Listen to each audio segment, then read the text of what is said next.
Assalamualaikum warahmatullahi wabarakatuh. Pada kesempatan ini, saya akan sharing mengenai persyaratan umum, persyaratan berkas, persyaratan umum, persiapan berkas, dan kategori pelamar guru ASN P3K 2022. Ini mengacu pada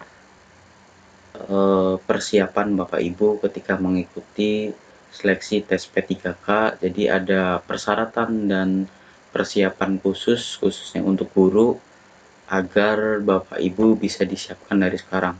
Melihat progres dari dari pelaksanaan tes P3K ini sudah ke tahap uji linearitas. Jadi ada beberapa tahap lagi yang nantinya Bapak Ibu akan mulai dibuka gitu, mulai mendaftar dan upload berkas. Karena memang untuk yang sekarang itu lagi on progress. Untuk jadwalnya itu sedang dikonsolidasikan oleh Panselnas dari Kemendikbud dan Panselnas. Nanti Bapak Ibu bisa mengaksesnya untuk yang sudah daftar di SA di halaman SSA SCN. Nanti Bapak Ibu bisa mengakses di P3K Guru ya, di halaman website terbaru 2022. Baik, langsung aja untuk persyaratan umum kita lihat.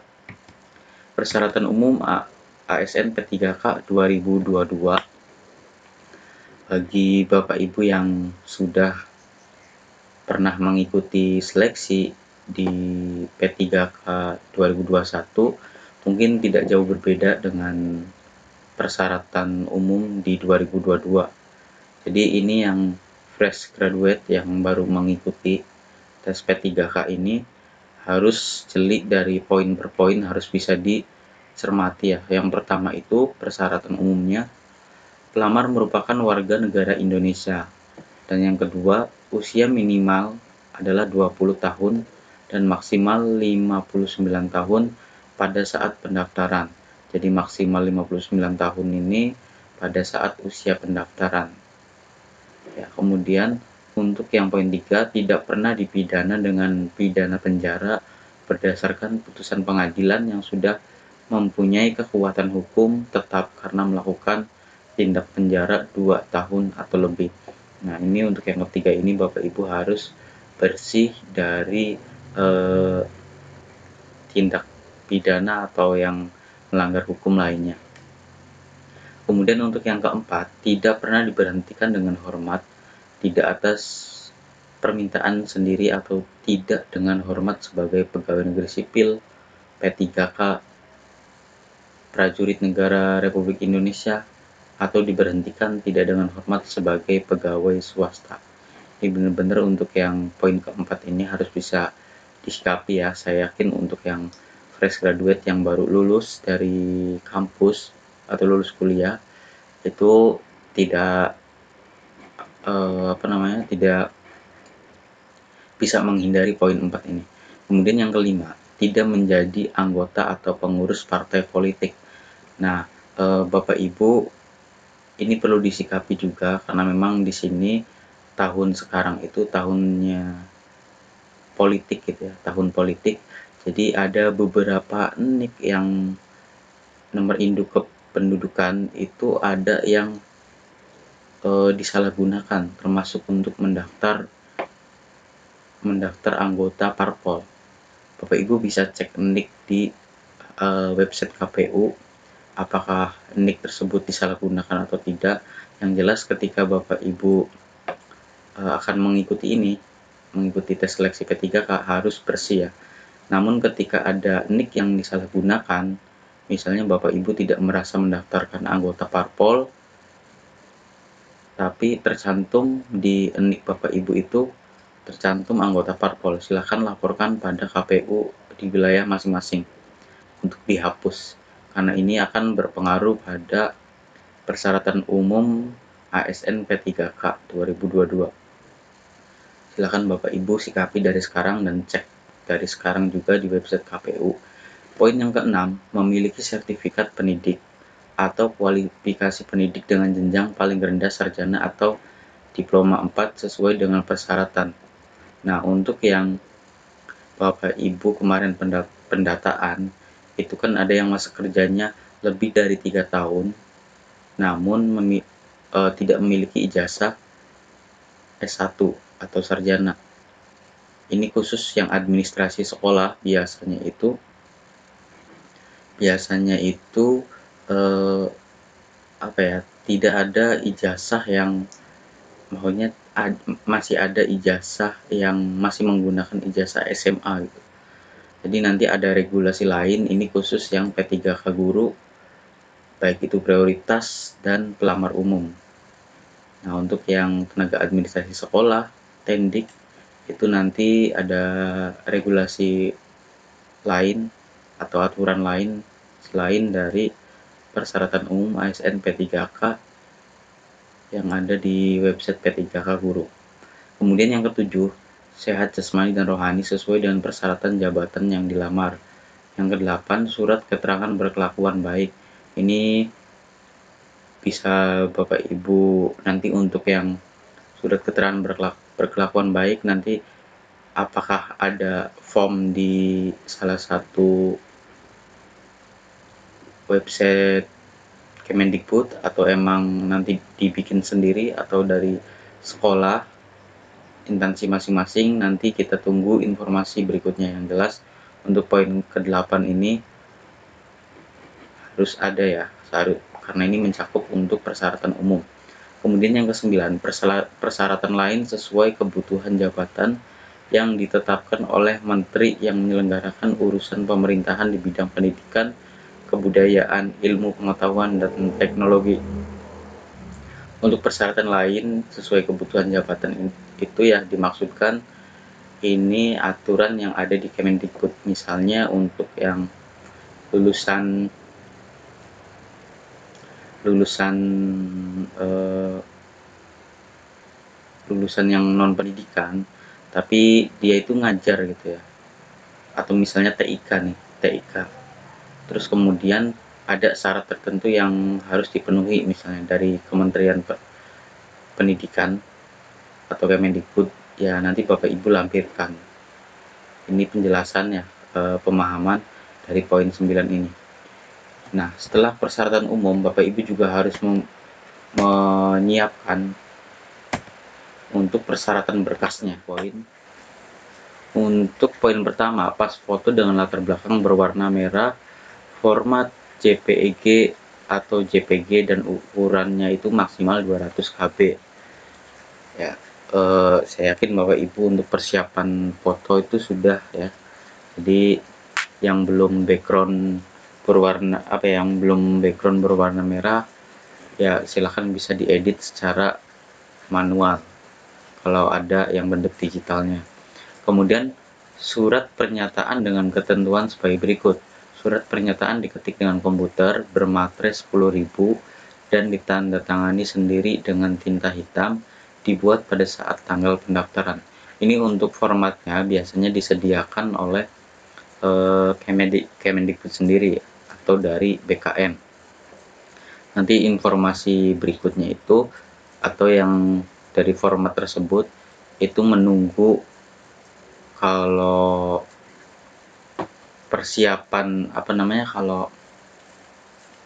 kalau websitenya sudah dibuka gitu ya, itu nanti biasanya ada format, tinggal Bapak Ibu edit, ketik sedikit, kemudian dicetak, dikasih materai, kemudian ditandatangani. Nah, untuk yang titi mangsanya itu dibuat pada saat tanggal pendaftaran. Jadi nanti menyesuaikan tanggal pendaftaran untuk titik mangsanya. Kemudian scan kartu tanda penduduk atau KTP yang asli ya. Misalnya yang aslinya tidak ada, silahkan lampirkan surat keterangan asli telah melakukan perekaman kependudukan yang dikeluarkan oleh Disduk Capil. Jadi Bapak Ibu yang aslinya hilang atau masih belum jadi, silakan untuk meminta surat keterangan asli bahwa Bapak Ibu telah melakukan perekaman di Disduk Capil. Kemudian untuk yang poin keempat ini, scan ijazah asli dan transkrip nilai asli jenjang D4 atau S1 dan surat dan surat penyetaraan ijazah asli dari Dirjen Pembelajaran dan Kemahasiswaan Kemendikbud. Ini khusus bagi yang mahasiswanya itu lulusan luar negeri. Itu harus disertakan dari surat penyetaraan ijazah dari Dirjen ya. Tapi kalau yang masih di dalam negeri, itu Bapak Ibu tinggal scan ijazah asli, kemudian transkrip nilai yang asli. Tidak boleh fotokopi ya. Misalnya hilang, ya itu nanti fotokopi yang sudah distempel basah atau bisa dikonsultasikan oleh kampus masing-masing. Kemudian untuk yang poin kelima, scan sertifikat pendidik asli bagi yang memiliki. Bagi Bapak Ibu yang sudah sertifikasi, sudah menerima TPG ya, itu pastinya sudah memiliki sertifikat pendidik. Silakan untuk lampiran tambahan di scan sertifikatnya. Nanti ini sebagai salah satu syarat untuk berkas yang akan diupload.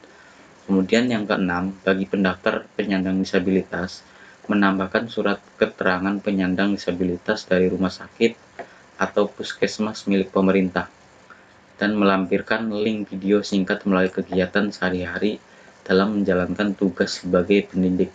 Ini khusus yang penyandang disabilitas untuk menambahkan persyaratan tambahannya, surat keterangan disabilitas dari rumah sakit pemerintah, RSUD misalnya, atau puskesmas. Nah, nantinya ini ada jalur khusus ya untuk penyandang disabilitas, karena memang nanti untuk yang penyandang disabilitas ini ada hal-hal yang mungkin berbeda dari pelamar umum. Jadi ada syarat tambahan termasuk nanti melampirkan link video atas kegiatan sehari-hari dalam menjalankan tugas sebagai guru. Nah, kita lanjut ke kategori pelamar seperti judulnya, persyaratan, kemudian persiapan berkas, dan kategori pelamar. Untuk kategori pelamar mungkin Bapak Ibu sudah tahu ya. Jadi ini sebagai ulasan aja, ulasan mengenai kategori yang sudah fix dalam yang nantinya akan menjadi peserta di seleksi P3K guru ini. Nanti akan dibagi-bagi seperti pelamar prioritas 1. Nanti pelamar prioritas 1 ini merupakan peserta yang telah mengikuti seleksi P3K untuk jabatan fungsional guru pada tahun 2021 dan telah memenuhi passing grade pemenuhan kebutuhan guru dari kategori pelamar P1 dilakukan berdasarkan urutan sebagai berikut. Urutan yang pertama ini yang paling utama ya untuk penuntasan prioritas 1 ini, tenaga honor kategori 2 yang memenuhi nilai ambang batas pada seleksi P3K untuk jabatan fungsional guru. Ini yang kategori 2 ini akan menjadi prioritas yang paling utama ya, apalagi sudah lulus gitu.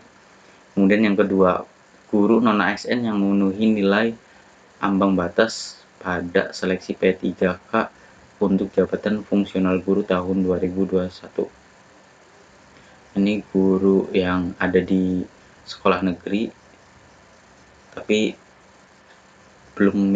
sudah lulus passing grade tapi belum memiliki formasi, nanti akan menjadi prioritas 1, namun tahapannya itu nanti setelah tenaga honor kategori 2 ya.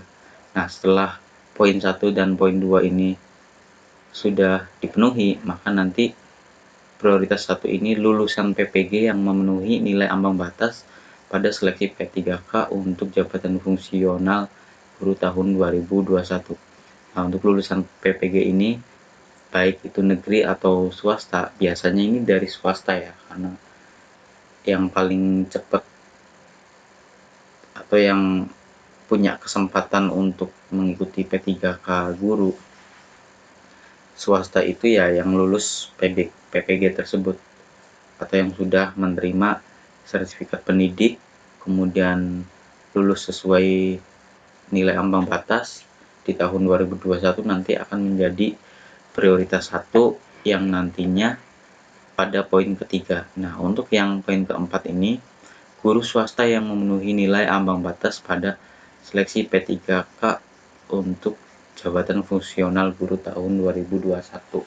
Nah, untuk yang guru swasta yang belum PPG tapi sudah memenuhi ambang batas, ini termasuk ke dalam prioritas 1 namun pada urutan atau poin yang keempat. Nah, setelah pelamar 1 atau prioritas 1 sudah selesai, maka nanti ke bawah itu ada prioritas kedua, di mana prioritas kedua ini merupakan tenaga honor K2 yang tidak termasuk dalam tenaga honor K2 pada kategori pelamar prioritas 1. Nah, untuk yang tenaga honor K2 pelamar prioritas 1 itu sudah sudah lulus passing grade ya. Nah, kalau yang THK 2 yang belum lulus passing grade nanti masuk ke prioritas kedua. Setelah prioritas kedua itu ada prioritas ketiga, di mana pelamar prioritas 3 ini merupakan guru non-ASN yang tidak termasuk dalam guru non-ASN kategori pelamar prioritas 1 di satuan pendidikan yang diselenggarakan oleh pemerintah daerah dan memiliki keaktifan mengajar minimal 3 tahun atau setara dengan 6 semester pada Dapodik. Jadi yang kemarin yang belum lulus, kemudian masa kerjanya lebih dari minimal 3 tahun lah ya, minimal 3 tahun, nanti akan masuk ke dalam prioritas ketiga. Nah, yang saya tahu informasi dari keaktifan mengajar minimal 3 tahun itu, jadi ada kabar baiknya. Saya pernah dengar webinar. Jadi kalau untuk yang 3 tahun ini tidak mesti berurut-urut. Jadi misalnya di tahun 2020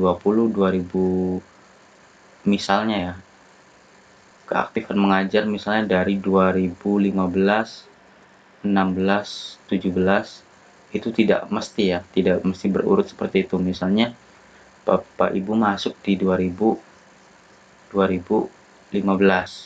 kemudian 2016-nya off, lanjut lagi ke 2017 misalnya baru aktif lagi di 2020 misalnya. Nah, itu kan ada 3 tahun, SK 3 tahun yang aktif. Jadi Bapak Ibu bisa masuk ke dalam prioritas 3 dengan catatan Bapak Ibu itu yang terakhir ketika 2020 itu tadi. Jadi harus terdaftar Dapodik. Ya, yang saya pahami waktu kemarin webinar, jadi prioritas 3 itu ada untungnya, yang 3 tahun itu tidak mesti berturut-turut 3 tahun. Yang penting guru tersebut menerima atau mendapatkan 6 semester yang dibuktikan dengan SKKBM. Kurang lebihnya seperti itu. Kemudian ini untuk yang terakhir, pelamar umum. Pelamar umum ini terdiri dari lulus PPG yang terdaftar pada database kelulusan pendidikan profesi guru di Kemendikbud, kemudian pelamar yang terdaftar di Dapodik. Nah, untuk yang lulusan PPG yang terdaftar pada database ya, itu nanti bisa langsung menjadi pelamar umum. Untuk lulusan PPG ini bisa jadi PPG yang prajabatan yang sudah lulus itu bisa mendaftar di pelamar umum meski belum terdaftar di Dapodik, karena memang untuk yang PPG prajabatan itu kan programnya dari Kemendikbud. Nah, sedangkan misalnya yang belum lulus PPG atau yang baru mulai mengajar masa kerja 1 tahun atau kurang dari 3 tahun itu yang sudah terdaftar Dapodik akan mengikuti atau masuk ke dalam kategori pelamar umum. Ya, seperti itu informasinya. Semoga informasi yang saya sharing ini bermanfaat. Ini sebagai gambaran, nanti lebih detailnya Bapak Ibu bisa simak video berikutnya. Nanti saya akan sharing informasi tentang P3K karena memang sudah dekat jaraknya. Insya Allah nanti saya akan terus sharing informasi yang terbaru. Jika video ini bermanfaat, silahkan Bapak Ibu bisa sharing ke teman-teman yang lain agar bisa merasakan manfaatnya juga. Ya, kurang lebihnya mohon maaf. Terima kasih. Assalamualaikum warahmatullahi wabarakatuh.